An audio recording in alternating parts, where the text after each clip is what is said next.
नमस्कार दोस्तों, स्वागत है आपका अपने चैनल धार्मिक ज्ञान डबल वन में। आपसे रिक्वेस्ट है कि वीडियो को अंत तक जरूर देखें। वीडियो पसंद आए तो लाइक करें, साथ ही दोस्त, रिश्तेदार में शेयर एंड सब्सक्राइब जरूर करें। इससे हमें वीडियो बनाने का मोटिवेशन मिलता है और इस तरह की सच्ची धार्मिक ज्ञान की बातें लाते रहेंगे। आज हम नमस्कार, आपका स्वागत है। दोस्तों, हमारी हिंदू संस्कृति में दान को एक महापुण्य का काम माना गया है। दान का अर्थ है त्याग। अपने पास की किसी वस्तु से किसी अन्य व्यक्ति की आवश्यकता की पूर्ति करने के लिए किया गया त्याग ही दान कहलाता है। प्राचीन काल से ही दान करना ईश्वर को प्रसन्न करने का एक उपाय माना गया है। दान करने को शास्त्रों में सम्मिलित रूप से दान धर्म कहा गया है, यानी कि दान को भी एक धर्म कहा गया है। दान देने वाला दाता कहलाता है, जो अपने आप में एक सम्मानजनक शब्द है। त्याग या दान धर्म करने से व्यक्ति में एक प्रकार की सद्भावना का निर्माण होता है, जो उसे ईश्वर के और भी करीब ले जाती है। इसलिए साधु संत जिनके पास अनेक शक्तियां होती है, वे भी भिक्षा मांगकर खाते हैं, ताकि देने वाले व्यक्ति में त्याग और दान करने की सद्भावना जागृत हो, वह ईश्वर की कृपा का पात्र बने।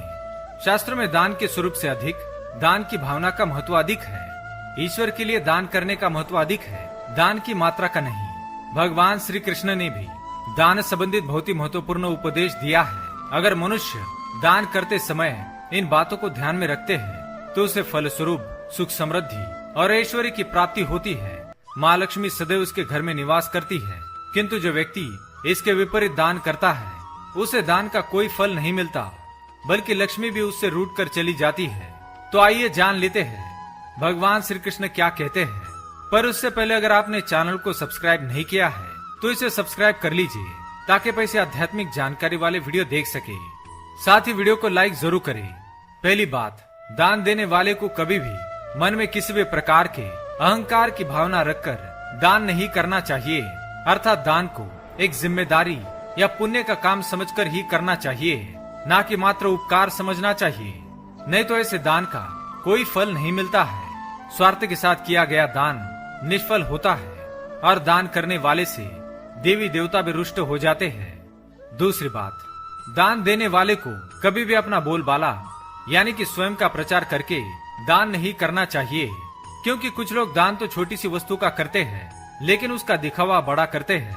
ऐसे दान का भी कोई अर्थ नहीं। इस प्रकार के दान से परोपकार की शुद्ध भावना के स्थान पर स्वार्थ की भावना स्थान लेती है। दान का ढोंग करने से ईश्वर कभी प्रसन्न नहीं होते हैं, बल्कि वे आप पर क्रोधित हो जाएंगे। शास्त्रों में गुप्त दान करने को सबसे अधिक महत्वपूर्ण माना गया है। कभी भी ऐसी किसी भी वस्तु का दान नहीं करना चाहिए जिससे किसी को ठेस लगे, किसी का अपमान हो, किसी का नुकसान हो, या जो देने के योग्य ना हो। जैसे कभी भी किसी को झूठा, बासी या सड़ा हुआ खाना, फटे हुए या गंदे पुराने कपड़े, खराब हो चुका तेल और मांस मदिरा का दान ना करे। इससे तो आपको पुण्य की प्राप्ति नहीं होगी, बल्कि आप पाप के भागीदार बन जाएंगे। मनुष्य को अपनी क्षमता और विवेक के अनुसार ही दान करना चाहिए। जो व्यक्ति अपने परिवार जनों को दुखी करके, उनकी आवश्यकताओं को नजरअंदाज करके अपनी क्षमता के बाहर दान करता है, तो इसमें कोई समझदारी नहीं है। और ऐसे दान से भले ही उसे पुण्य की प्राप्ति हो, परंतु उसके अपने ही उससे दुखी हो जाते हैं। इसलिए उसे अपनों को दुखी करने का पाप भी लगता है। इसलिए अपने सामर्थ्य के अनुसार किसी का हक छीनकर दान नहीं करना चाहिए।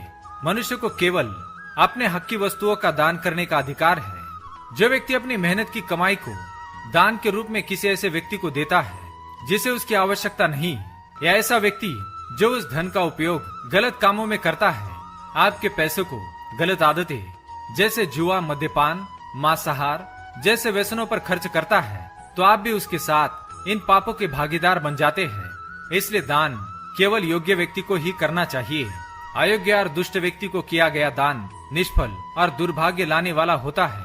पुराणों की बात करें तो हमारे देवी देवताओं के पास वरदान देने की सिद्धि होती है, लेकिन देवी देवताओं से वरदान पाकर कुछ लोग उसका उपयोग सदकर्मों में करते हैं, तो कुछ लोग उसका उपयोग बुरे काम करने में करते हैं। जो लोग इसका दुरुपयोग करते हैं, उनका अंत भी बुरा होता है, और जिन्होंने वरदान का सदुपयोग किया, वे हमेशा अपने आराध्य देव की कृपा के पात्र बने और हमेशा पूजनीय बने।